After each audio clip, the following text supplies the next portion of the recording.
Last bit of factoring that we're going to talk about is factoring by grouping. Okay, so you can only use this if you have 4 terms. Okay, so that's the big kind of piece, is you can only use it with 4 terms. So what we're going to do is we're going to group our first 2 terms together and our second 2 terms together. So then we talk about greatest common factor between x cubed and x squared is x squared. I'm left with x plus 1. Okay, then you do the same thing here. What do 5x and 5 have in common? Take that sign, so plus 5, I'm left with x plus 1. So then I look at these 2 terms. That's one term, that's the other. What do those have in common? Okay, they have this parentheses in common. So we're going to take out the parentheses. And then what am I left with? Well, if I take that out, I'm left with x squared. If I take that out, I'm left with plus 5. So that is factoring by grouping. Okay, so if we look at the next one, okay, group the first 2 terms together, group the second 2 terms together. So v cubed and 12v squared have a v squared in common, left with v plus 12. Going to take out a negative this time, so 2v, 24, 2 goes into both of those. So then I'm left with v. Now here's where you have to be careful.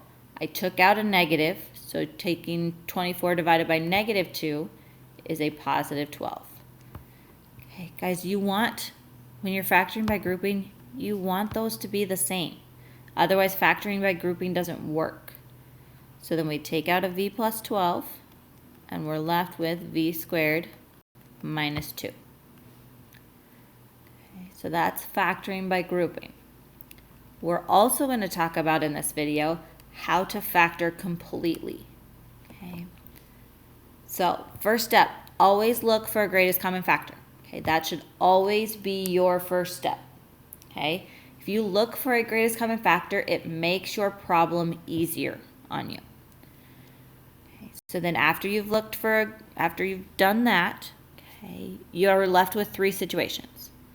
You have 2 terms left, so then you should be done. If you have 3 terms left, you have to factor. So that's either using the x squared plus bx plus c rules or the ax squared plus bx plus c rules. Okay, so you got to factor. And then if there are 4 terms left, you factor by grouping, just like we did on the last slide. Okay. So we got 3 different problems here. So we got 1, oops, let's try that again. So 1, that's a little bit better. 2, 3. That one wasn't as good. All right, so greatest common factor, 6 and 18. 6 goes into both of those. You've got n to the 4th and n, so they both for sure have an n. And then I'm left with n cubed minus 3. Okay, and that doesn't factor any further, so you are done. Okay, next one, greatest common factor, so 3, 14, and 5, there's no number that goes into all of those except 1. But that has x cubed, that has x squared, that has an x. They all have an x in common. So then we've got 3x squared plus 14x minus 5. So then we're going to factor. So we're going to take 3 times negative 5, which is negative 15. So we want factors of negative 15 that add up to 14. So that's negative 1 and 15, 1 and negative 15, negative 3 and 5, 3 and negative 5. Okay, so our first pair up there is the one that works. So we still have the x on the outside. And I've got x minus 1 times x plus 15. Divide both of those numbers by 3. Don't forget that property, that rule. So 1 divided by 3 is not a whole number. So we're going to rewrite it as 3x minus 1. 15 divided by 3 is a whole number. So you get x plus 5. Okay, that is factored completely. Okay, we've simplified everything. We've done our factoring. That's done. That problem is done. That would be your answer. Okay, last one. So you've got x cubed minus x squared plus x minus 1. Okay, so nothing in common for any of them. So then we factor by grouping. So x cubed and x squared have x squared in common.